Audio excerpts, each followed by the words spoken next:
Juice Heads, what's going on, guys? Welcome to the first ever All Out Drink-a-Long with your boy, Juice Giorgio. And you might be wondering, why do you have the same old setup in the background? And I'll tell you why. The answer is because it's a special episode of SmackDown and Rampage Drink-a-Long. So I figure the fuck out what I really want to do with wrestling shows. But I think so far it's a good format. We're going to try something different tonight with the way I have audio on in the background. So, hold on. We're going to try something different tonight with the way I have audio on in the background. Okay. So, since it's a live pay-per-view broadcast, I don't want any of the pay-per-view noise to go through my microphone, so it's not, so I could hear it well. Another thing I do want to point out, I did buy this pay-per-view. I suggest if you do want to watch it, watch it. You can come back here later for analysis or live reaction. But I do, I'm plugged in here. But I did want to show it to the camera. Yes, that's it. That's called the confirmation. I did, in fact, pay for this pay-per-view because I support good wrestling. So the pre-show just went off the air, and we're about to get to it. I used Fight TV to get this, so let's see. They're up now. All right. The stream is starting on their end. So I might go full screen. Yeah. Yeah, see, now they're giving that warning. The unauthorized reproduction or distribution of a copyrighted work is illegal. So we're not going to do that. We're not going to do that. It's one thing when I pipe in the audio from a SmackDown or a show on cable. Probably really not supposed to do that either, but I'm talking over it.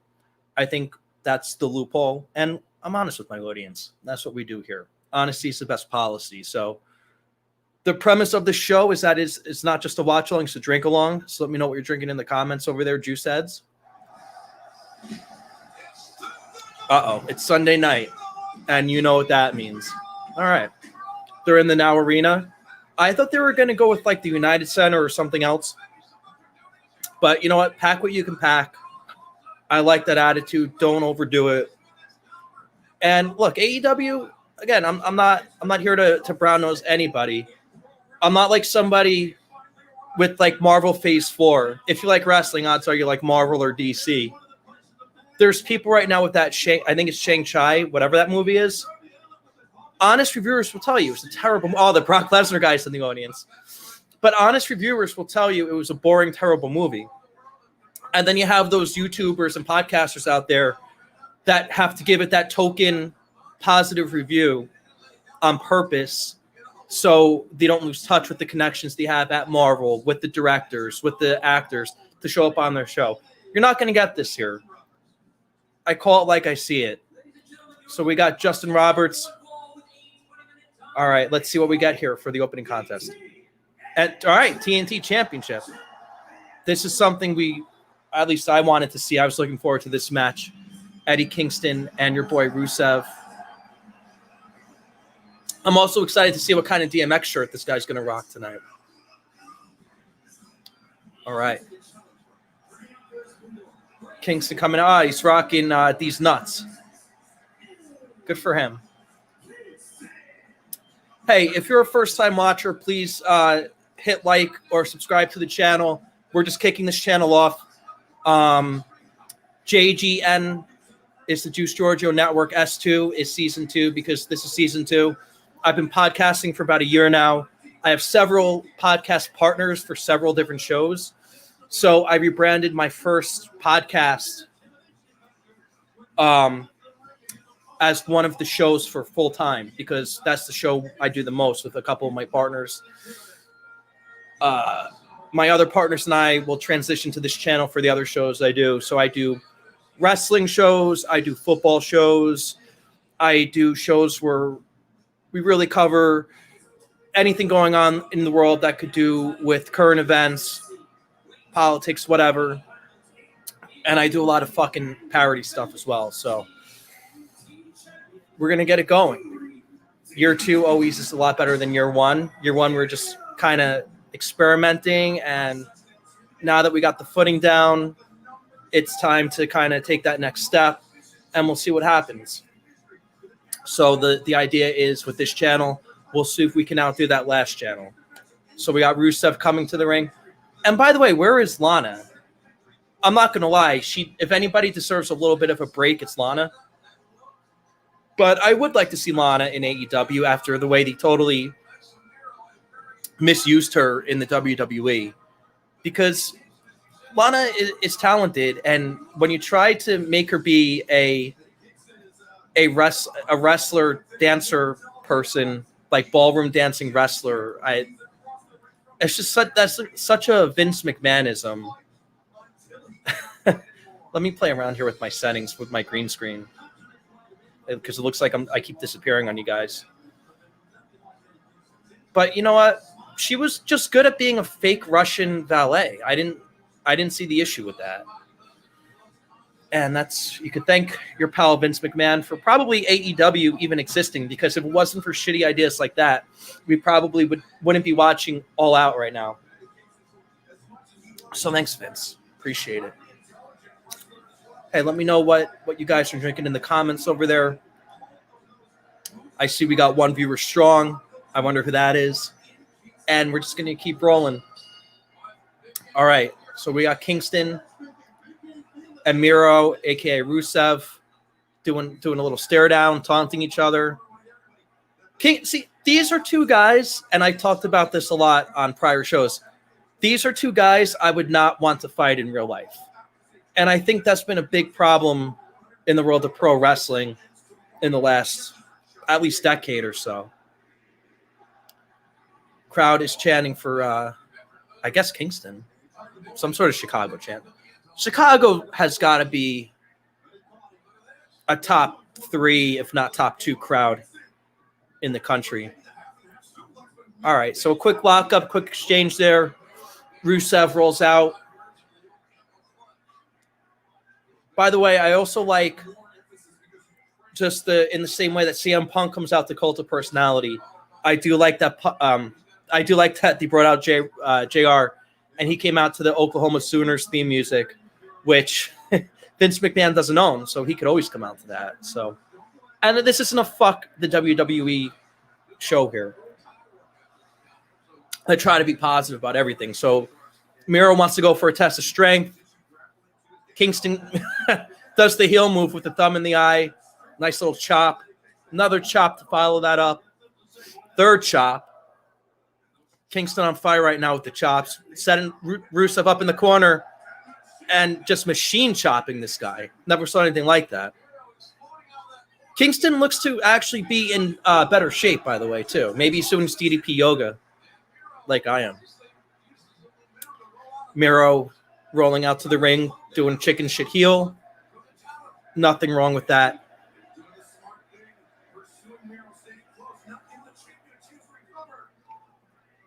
This Chicago crowd is really behind Eddie Kingston. So we can't predict the outcome of everything and how everything is going to go. But I think the safest bet of the night, if you had to bet, CM Punk has to be closing this pay-per-view out. Again, we'll see. We'll see as Miro now having his way with Kingston outside into the guardrail. And Kingston fired up with adrenaline coming back and kicked Rusev right in the fucking head. Look, if his name's Miro, his name used to be Rusev. I had nothing against the Rusev character at all, man, except the creative. But to me, Miro is just the 2021 version of Rusev. That's all. And Kingston did some sort of jump dive off the apron and got met with a power slam to the floor on the outside. And call wrestling real, call it fake, call it whatever you want. That's gotta. It can't feel good, even though these guys are both professionals, and I'm sure they're taking good care of each other in a very snug match, honestly, so far. But the way they built up this feud, how could this match not be snug? As Miro just picks up Kingston like a rag doll and jams him into the ring post. These guys are still outside of the ring. It's funny, I was talking to my friend, my football co-host, about the difference between TV broadcasting and radio broadcasting. this is essentially, I have to be a radio broadcaster in the play-by-play right now. So it is fun. Got to be a little bit more descriptive than the guys on TV. And Rusev with the near fall right there. These guys are back in the ring. Kingston trying to, oh my God, he's biting this guy's wrist. And Miro laughing just like me. Dude, this guy's got killer traps. I thought Goldberg had killer traps, man. This is a big dude. And Kingston's got to be big too. Even though in terms of physique, he doesn't have the greatest physique in the world. I think he'd admit that. I don't either. I'm willing to admit that too. But Kingston looks to stand pretty much toe-to-toe with him in terms of size and stature. So Kingston's got to be a pretty big fucking guy in real life. He actually appears to be taller than Miro. And just bitch slapping him, I do like the intensity of this match. And they did a good job, in my opinion, building up the show. They built it up as a shoot. And again, I preach this. I fucking beg for it from the WWE. Don't be afraid to present your product with as much realism as possible. And they got to get back to that. And they actually, if you watch the buy-in, which you probably did if you're watching or listening to this, all the I've been doing my DDP yoga, can you tell? All of the video packages and the way they package the entire buy-in in terms of the non-live portion with the hype videos, it almost mirrored like a UFC type of a pre-show or the same style that you would see when you're watching UFC when they have to kill time in between fights. And Kingston now going back to the chops, back on his feet. Kingston was on the canvas for a little while there. He appears to be stunned. And Miro with a very impressive drop kick. Miro must have been he must have got his feet 6 feet off the ground for that fucking drop kick. This guy's without a doubt in the best shape of his career. Like I said, I really didn't know Eddie Kingston, even though he's from my general area. Didn't really know about him until he showed up in AEW. And I'm sure he's got to be in the best shape of his career because this is the biggest gig of his career. So, and like I say about all the talent, you wouldn't be on this roster, the SmackDown roster, the Raw roster, the NXT roster, unless you deserve to be there or you earn the right to be there. For the most part, I mean, there's always an exception here or there. Wow. Almost like an Insiguri by Eddie Kingston. These guys can really fucking move. And this match is like a snug brawl, but they're also doing these crazy Owen Hart-like moves and maneuvers, man. Right? I'm channeling my inner Vince McMahon. What a maneuver. Kingston now looks like he's measuring Miro, and Miro's outside the ring. And Kingston just tried for a dive, but got met with a big fucking fist by Rusev there. And now Rusev climbs back into the ring, but gets suplexed by Kingston. Now both men are looking like they're in agony on the canvas. Kingston is selling that lower back. So don't be surprised to see Miro go back for that. And I got to say, because I've seen the earliest iterations of Rusev from NXT, and when he first got called up onto the main roster, probably about 7-8 years ago. And I give this guy credit for being 8 years older and being in the best shape. It's hard to get older and improve the condition you're in, especially once you hit your 30s. And Miro is probably about 35, 36, if I had to guess his age. I'm right there with him, maybe 1 or 2 years older than him. But, I mean, it's not easy, man. Wow. And, wow, Kingston no-selling a big shot by Miro and going back to those chops. And Miro now coming back with his own right and another right.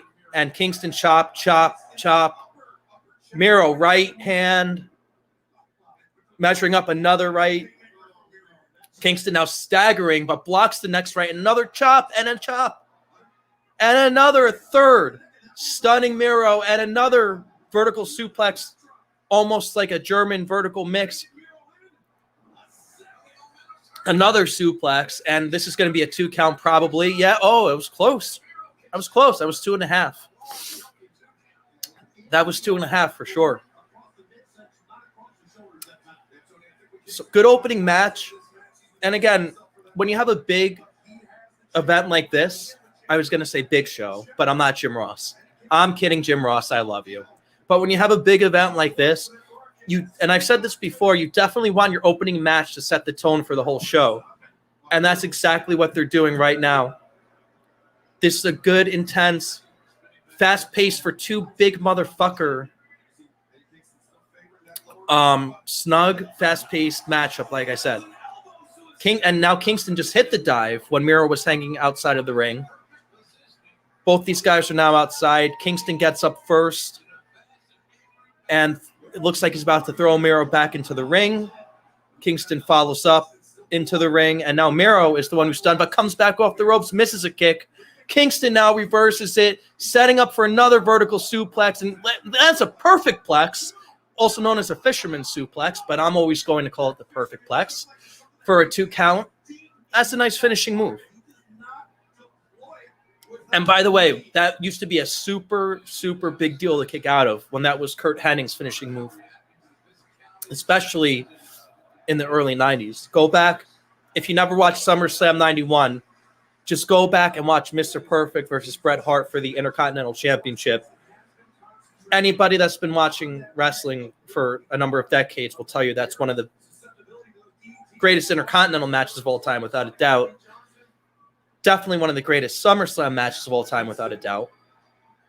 Probably a top 3 match for Mr. Perfect, Curt Hennig, or maybe his greatest match of all time, and at least a top 5 match for Bret Hart. I would really be hard-pressed to hear any argument about that. And now Miro back now with a suplex of his own, a German, onto Kingston. But Kingston pops back up, but he looks like he's punch drunk. And Miro now lands the kick. And wow, Miro's chest is welted like Sasha Banks was welted from Bianca Belair's hair at WrestleMania. So he's really laying in those chops. But Miro has that adrenaline flowing through his body. And you know it's a shoot. Setting up now for that camel clutch finishing maneuver that he does. And Kingston working his way to the ropes. What is Kingston going to do? He's like a foot away from those ropes. You could see he can't reach out. His arms are too far behind him. Is Kingston going to tap or reach? Oh, he got the ropes. He got the ropes. This is a very good opening matchup. Not even 20 minutes into the show. As I was saying, you want to set your tone for a big event with a good opening match. And we got that here. And it's a title match. This is their Intercontinental title match. Their version of it on AEW. Yeah, so Miro now is just selling that. He's really frustrated. And Kingston gets back up with it like a tornado punch and a quick DDT. Now Miro's down. And what's going to happen? 1, 2. Oh, that was 2 7/8. Wow. If that one count was 2.5, this count was 2 7/8 for sure.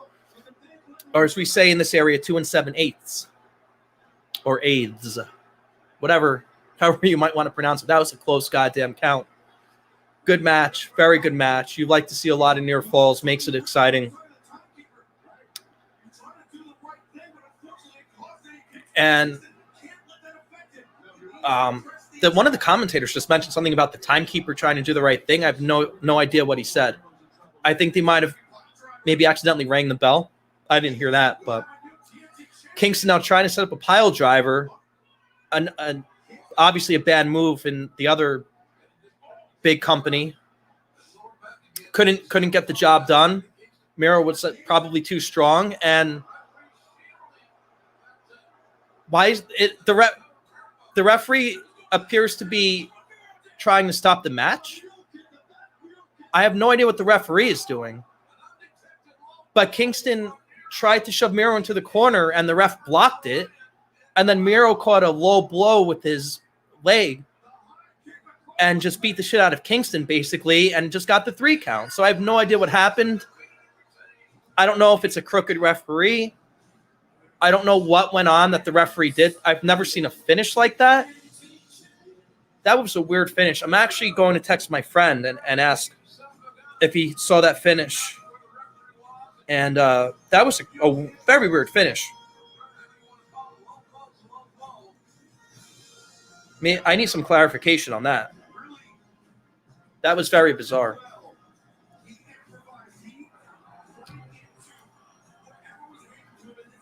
The referee, for some reason, was making Kingston lay off of Miro. Very weird. Again, never saw anything like that. But hey, that's what you want on a pay-per-view like this. You want to start it off with a good tone. And I think the rest of the guys are going to come out and kick ass. Guys and girls are going to come out and kick ass as equally. It looks like they're going to another Punk and Darby Allin hype. Oh, no, they're just hyping up the rest of the night. Well, they know we already bought this. So it's not like watching WrestleMania where you have to see 8 hype packages for the same match. We get it. We know why we're here. So I want to thank everybody that's tuned in. They're just running through the rest of the card right now. So we'll see. I'm almost as interested in what matches come on in what order. Oh, by the way, I was asking, maybe rhetorically the other night, where is the Butcher and where is it looks like John Mox is on next, which this is a good second match to follow that up. But I was asking, where is the Butcher and where is Trent Beretta? And the Butcher returned tonight after allegedly 7 months. I didn't even know it was that long. And they did mention Trent Beretta's injured. I wish they would just call him Trent Beretta. I get it. You don't want to say Beretta. But as far as I know, there's nothing illegal about legally owning a Beretta. And we're not going to get into politics. That's my 2 cents on it. And I just think it's cool. It's a cool sounding name. The first time I heard his name, I forgot what a Beretta was. It's just a cool name. And I do like when people have a last name.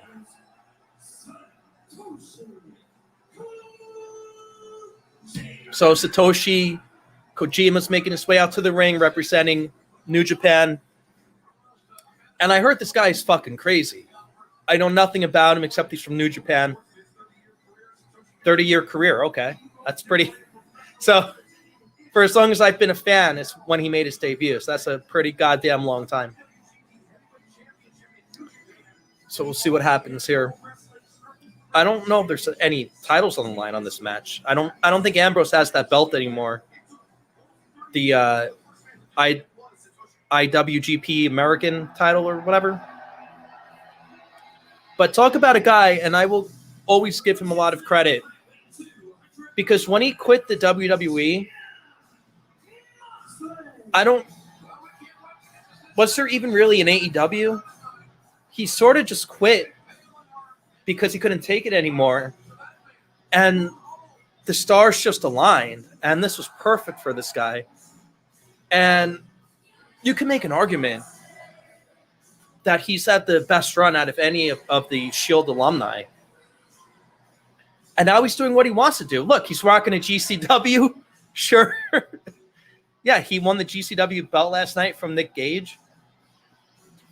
So, yeah, he's got that belt. So he may no longer have the IG, whatever the fuck. It is a drink-along, folks.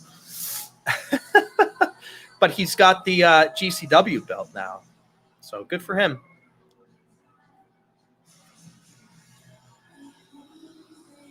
Coming out to Wild Thing like Ricky Vaughn. What's wrong with that? Good. It's a good song for him, too. It's different.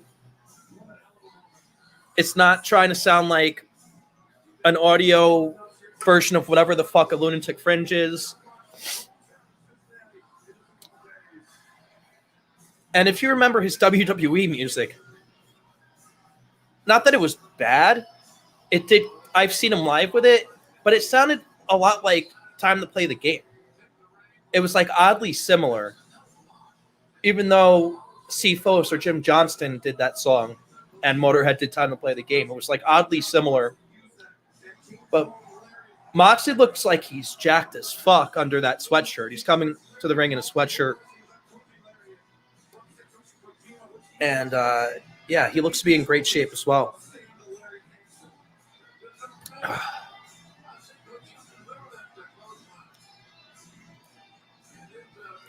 So, all right, let's see what happens here. This is supposed to be another good match. Every match tonight, honestly, is supposed to be good, but we'll see what happens here as a handshake is extended to Mox. And let's see what he does with it, because he's pretty much like an anti-hero.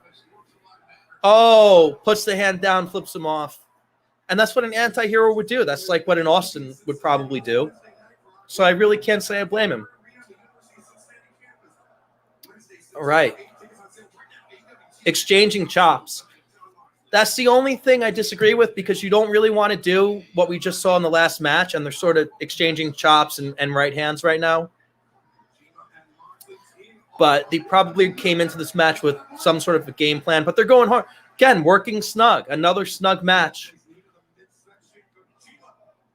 So maybe I do disagree a little bit with the placement of this match if this is the way they're going to work. But so far, a good first exchange. We'll see what happens next here. Ambrose with the roll. And again, I'm going to call him Ambrose. Sometimes I'm going to call him Mox, whatever. We know who we're talking about. And, Kojima over the top rope with a nice little splash dive of his own. That's tough, man. That's got to 30 years of doing that. That's got to wear your body down just a tad.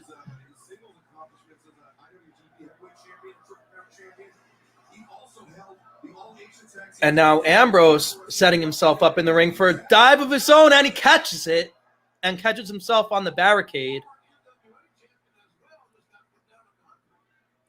And just put down his opponent to the concrete. And now they're going to show a replay of that as he gives his opponent a chance to recover.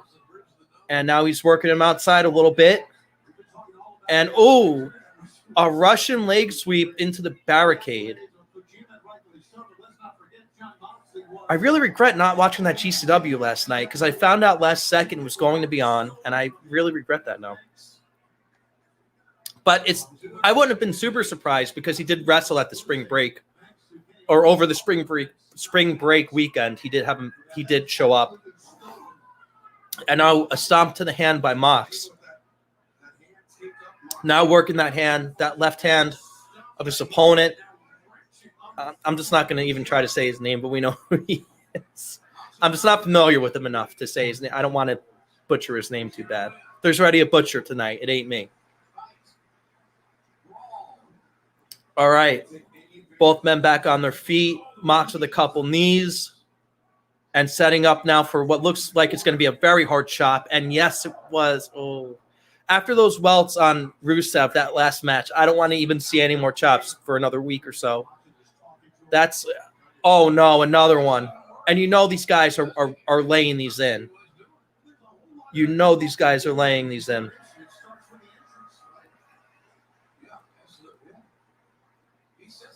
Mox now a third chop.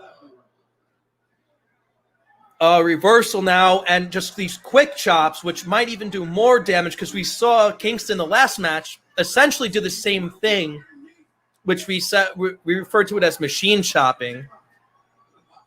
That can't be good. That can't be good. Mox just hanging out in the corner got ran and jump punched on. Kojima now going for the top rope, and Macho Man like elbow off the top rope, but fast paced. 1, 2, and just a 2 count. Both these guys' chests are beat red right now. And just working those right elbows into the face of Mox, but Mox with a reversal on his feet into a German suplex. This is too similar to the first match to go back to back, in my opinion. But it's still a good match. It's not taking anything away from the competitors at all. I don't think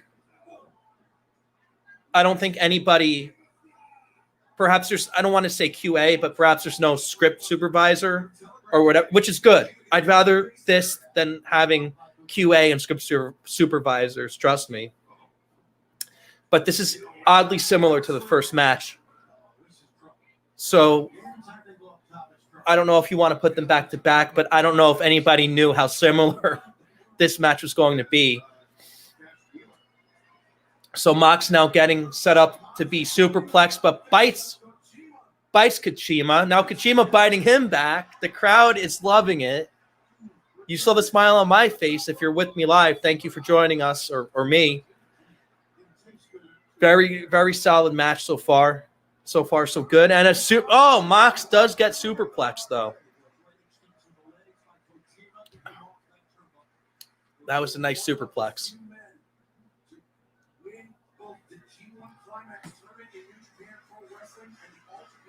And that ad-free shows.com sign that you could see right on the hard cam by a fan in there. I wonder how much he got paid by Conrad for that. And now both these guys on the apron, which everybody knows is the hardest part of the ring. And what a maneuver. And Mox just got destroyed on the apron. I hope they show a replay of that because I don't know what the hell that was. I don't know if that was like a DDT type maneuver, but that looked like it hurt because we all know the apron is the hardest part of the ring. But both guys are now back in the ring. Mox does not look like he's in good shape and just gets DDT'd. But as we know in 2021, a DDT is not a finishing move, so just expect a 2 count here, and that's all we got. And let's see what happens now. Moxley working his way back to his feet, but again, also looks punch drunk.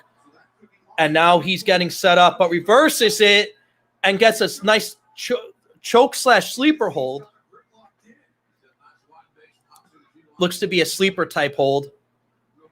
And now reversing it into a nice, like a suplex/slam right there. And just gets a 2 count. Now into an arm bar. Look at this.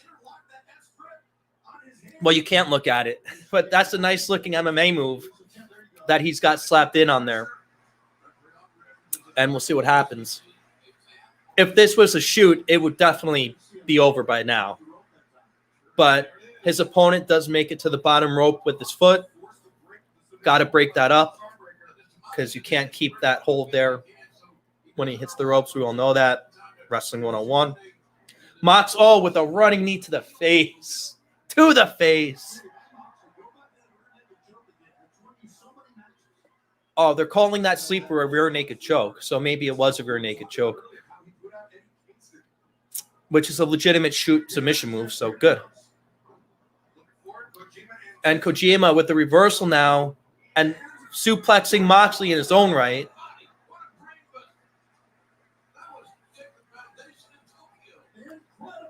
Jim Ross called it a brain buster. I don't know what the difference is between a suplex and a brain buster.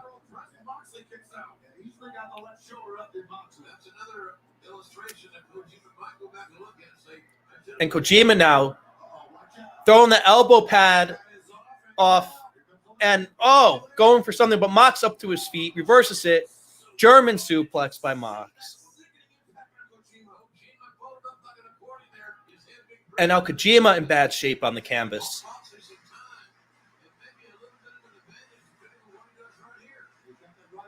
Kojima back on his feet and eats a nice clothesline-looking standing punch-like move by Ambrose. 2 in a row. Ambrose off the rope now with the running clothesline. Kojima just blocks it.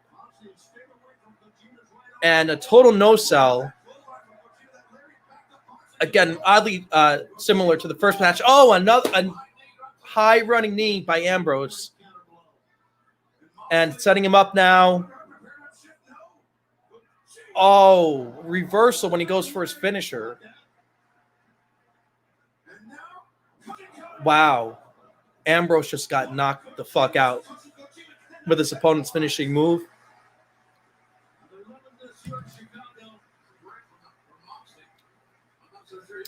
There's blood on the canvas, so somebody got busted open. The ref is wearing gloves now also. So I don't know who or where that open wound is, but it's somewhere. Both guys getting back up to their feet now, exchanging blows. Very good crowd. Again, it's a Chicago crowd, so we have to expect that for sure.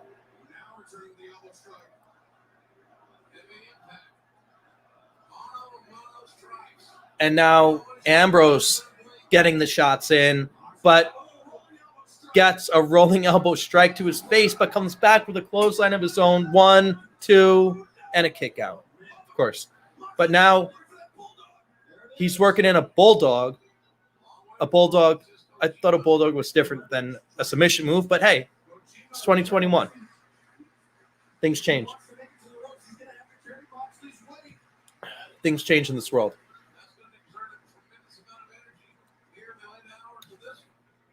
And again, Mox's opponent makes the ropes.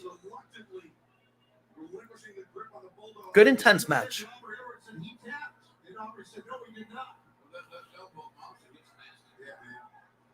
I guess it's Mox's left elbow that is gashed up, and it is. Kojima now eating some kicks. And Mox now off the ropes, gets his leg caught, and his shin just took a hard elbow strike. A north and south strike, which is illegal in UFC, by the way. Mongolian chops, allegedly. I don't know what the hell those are. But,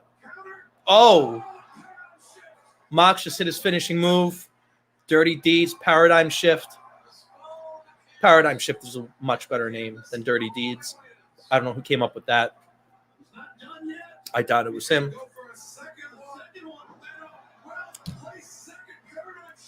And Mox just hit a second one. 1, 2, 3. All right. And I was saying on the last show how I hate when people kick out of a finishing move. Mox got the win, by the way. I hate when people kick out of a finishing move, but Mox did 2 in a row without the first one getting kicked out of. So I like that. It's like 2 in a row to be safe. So good match. It's like we just saw the same match twice in a row. That's my only gripe, but still good. So good. And tonight, the first 2 matches appear to be grudge matches. We know the Y2J match is going to be a grudge match. The main event looks to have a grudge match type build to it. Hold on. Somebody's coming out right now. Minoru Suzuki?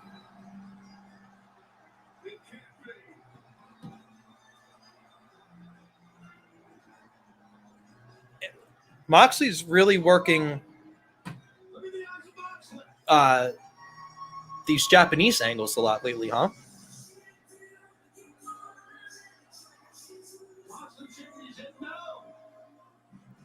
Moxley shit. I actually don't know what's going on right now. I don't even mean to be quiet. I'm just very confused because I don't know anything about NJPW or Japanese wrestling.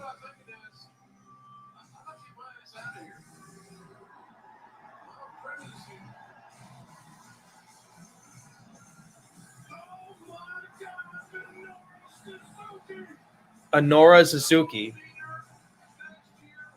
Sorry.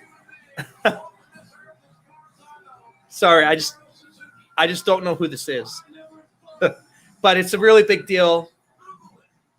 They're making a huge deal out of this. Ambrose is really selling it that he doesn't want to even see this guy. And he's getting a pop by the crowd. So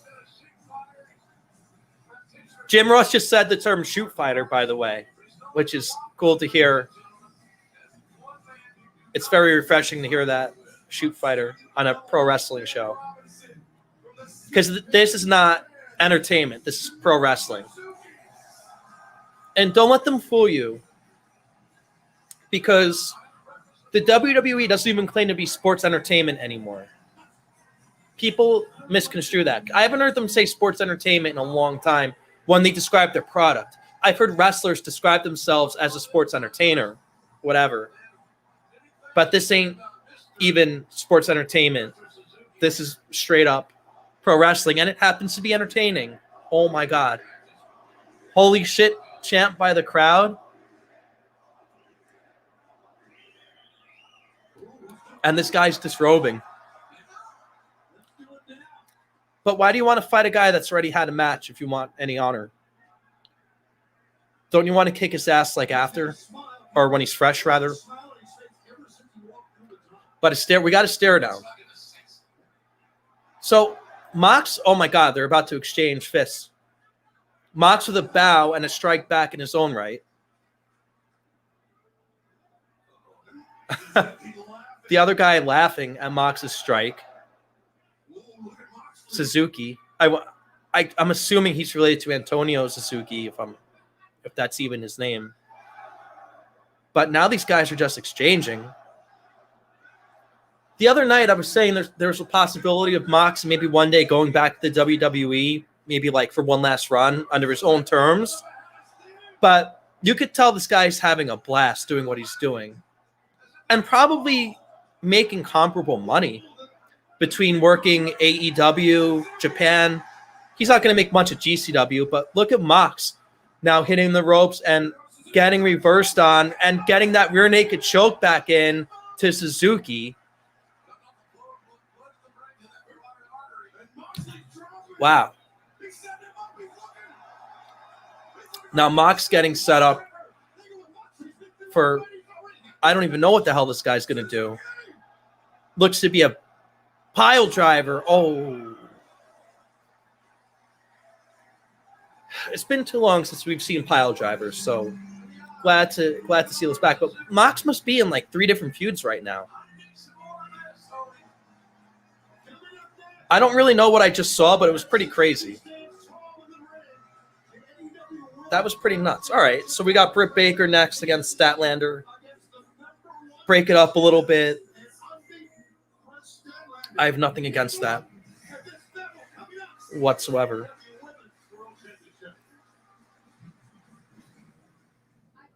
So they're going to show the hype package.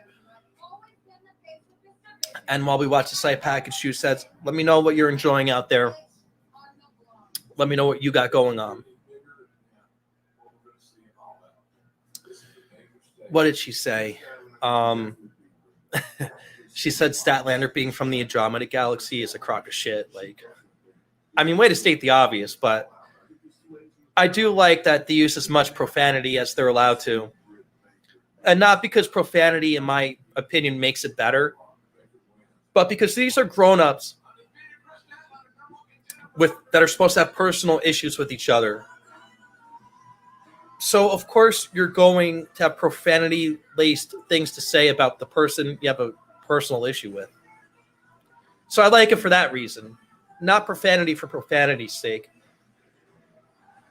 When I started doing podcasting a year ago, I would say fuck motherfucker a lot. Because you could say anything you want on YouTube, right? Wink. You really can't. As we know. As we know now. We didn't really know that much a year ago about that. But profanity for profanity's sake is not really that good of a thing. And I always go back to Howard Stern making the move to Sirius XM back in like 2006 when he jumped from like terrestrial radio to satellite radio. And they would just drop F-bombs just because they could, not because it made or enhanced the show's quality at all. So, yeah, I say fuck and whatever I got to say. But I really only kind of say it when it comes to me, when I feel like I have to. I don't say it just to say it. Probably never going to have a show where I'm going to recommend children watch it. That's just my style. I do like Britt Baker's Titantron. I could care less that she is a shoot dentist. But, you know, use it. Use what you got in real life. Be an over-the-top version of your real-life self. And that's what makes a superstar.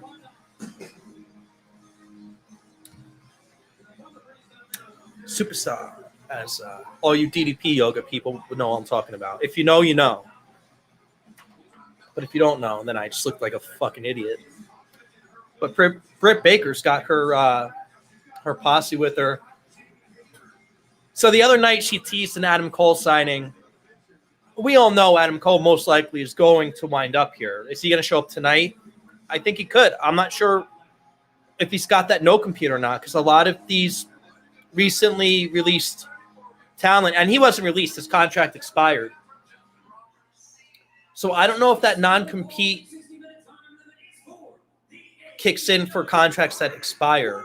I'm assuming they do if you were to have that in your contract. But I know there were a few people that got released without a non-compete, which would let you basically go from one organization right to the other without a 60 or 90-day mandatory wait. I mean, I'm sure Adam Cole is there, regardless of whether he re-signed with the WWE or not, or is going to. No doubt in my mind he's in Chicago right now. And good for him. Good for Adam Cole. Like we say on this show, on this channel, we don't hate. We appreciate. So good for... I wonder if Adam Cole got her into wrestling, or if they met. I don't know. Or if they met as wrestlers. Anywho, the woman now locking up. Britt Baker with the reversal, now getting her wrist work, but she reverses it on her own. And Statlander now reversing it back.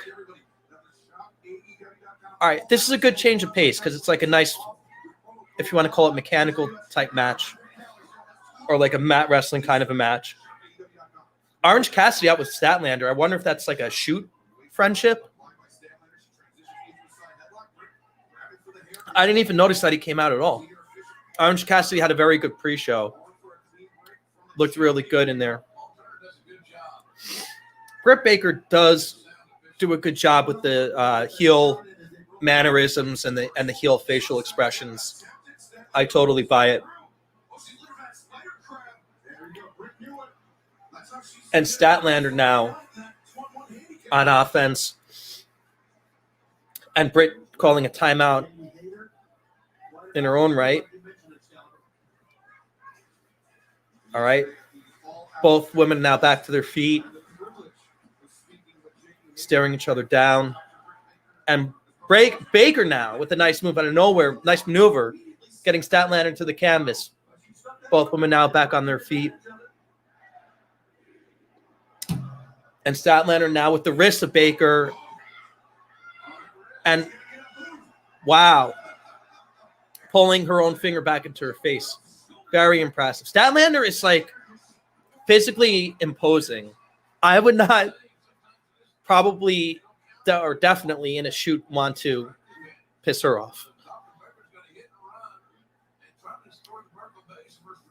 Let's see what she does here. Statlander in the corner now, climbing up. Wow, very, very impressive. Did like a headstand from the top rope. I never saw anything like that before. Very impressive. That takes a lot of core strength. Very impressive. And now Baker laying in some right hands. Oh, man. Hits her with like a neck breaker off that top rope. It was a neck breaker. I can confirm that. They just echoed me. And Britt Baker now with that shit-eating heel grin. And look at Orange Cassidy on the outside protecting Statlander from Baker's crew over there. I didn't even know Britt Baker had like a little posse till the other night of Dynamite. And I only thought that was like a one-night thing. I didn't know that was like a real thing. So Baker now kicking Statlander in the fucking head as she tries climbing back into the ring. Statlander now coming back into the ring just to receive these vicious, vicious stomps by Britt Baker here.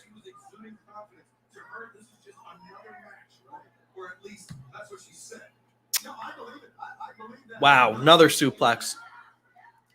Seen a lot of suplexes tonight so far in the first hour, huh? is incredible.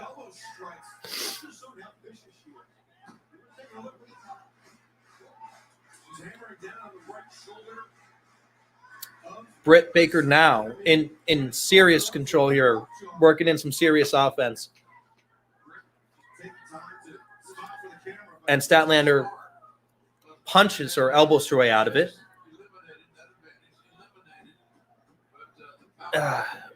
This match has been about 50-50, I would say, in terms of offense. Statlander now just hammering Baker into that corner. And again, more machine chops. Or sort of looked like, at least. I've never seen anything like this. 3 matches in a row, same spot. And running elbow strikes by Statlander into the corner. Rolls out Baker, that is. And Baker now with the reversal and takes Statlander down. Statlander now back on her feet, though, setting her up for, like a Michinoku driver. But just a 2 count. Had her down on the canvas, obviously. Just a 2 count.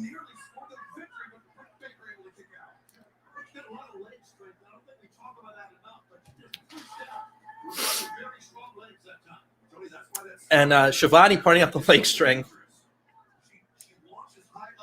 Yeah. You don't want to mess with a person that's got leg strength like that. And now Baker off the ropes. And, reverses a hip toss. And I just saw like 5 reversals in a row, but Baker now with the slide, but a 2 count. And now a spike DDT by Baker, but just a 2 count. Just a 2 count. Good match. Very good match.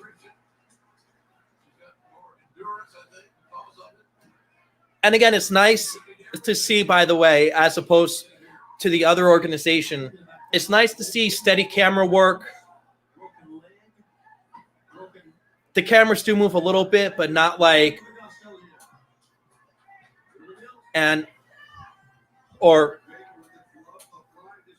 it's just the cameras are nice and steady. I'm not getting vertigo fucking watching it when that actually moves fast. Kevin Dunn, I hope, is watching and taking notes. One can only hope.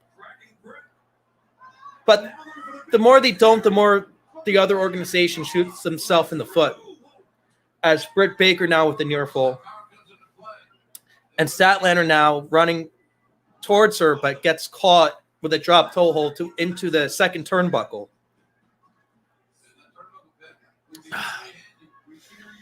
And again, my words getting echoed by the real commentator, so that's always cool. I think I've been watching this long enough to know what they're going to say.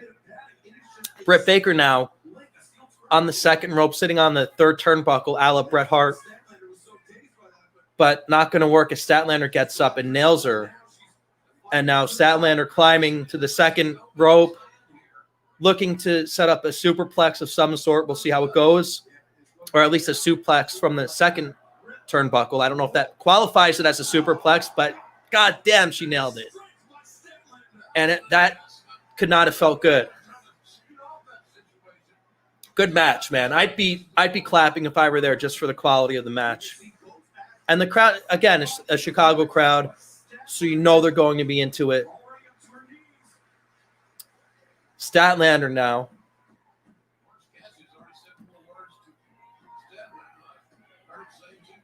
Climbing to the top rope from the apron.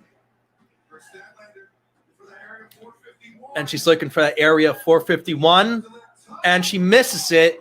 She misses it. Took too much time. Or perhaps Britt Baker was playing possum.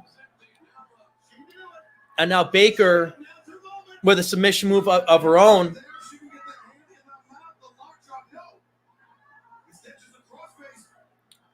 And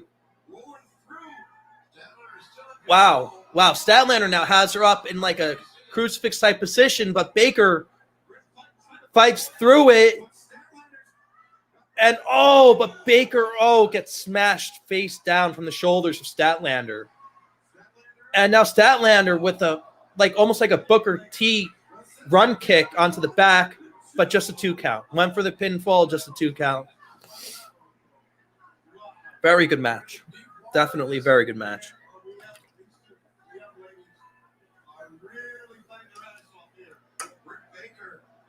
Good match between these two women for sure. And they're getting their rightfully deserved "This is awesome" chant.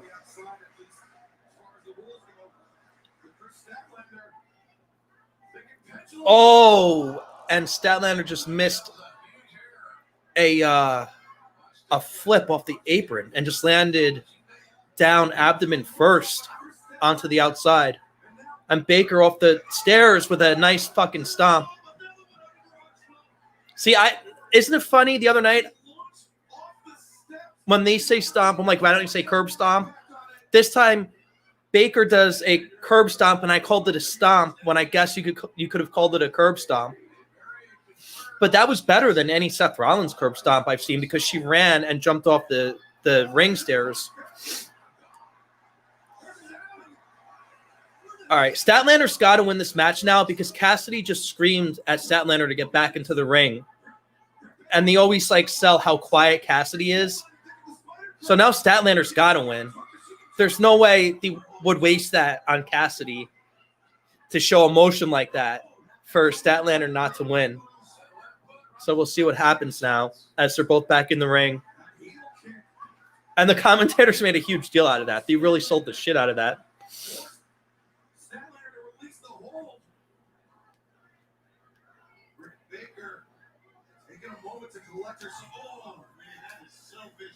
Britt Baker now with just more stomps to Statlander as her head lays on that first turnbuckle. So I thought that would have been a nice finish, but apparently not. It's all right. We'll see what happens here.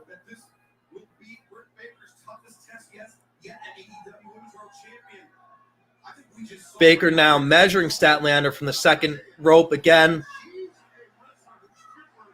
And she's just waiting to make her move. And here she comes. Oh, wow. Just hit her finish. And that wasn't it. That wasn't it. After you saw Orange Cassidy erupt like that, I don't think they're going to waste it. That was just a 2 count. Another curb stomp. This might be it. 1, 2, and just a 2. Just a 2 again. Another submission move locked in. Like a mandible. It's like a mandible claw. That's it. That's it. So I'm not going to say they wasted Orange Cassidy doing anything, but it's interesting they used him like that for his friend to not win the match. All right, you said, so we're about an hour into the pay-per-view. Hope you're enjoying the show. Hope you're enjoying your cocktails. It's been a pleasure. We're 3 matches in on I think a 7 or 8 match card. So enjoy the rest of the show. And we will catch you next time on hashtag JGNS2, baby. Thanks again for joining me. If you'd be so kind, hit that like or subscribe button, and we'll catch you next time.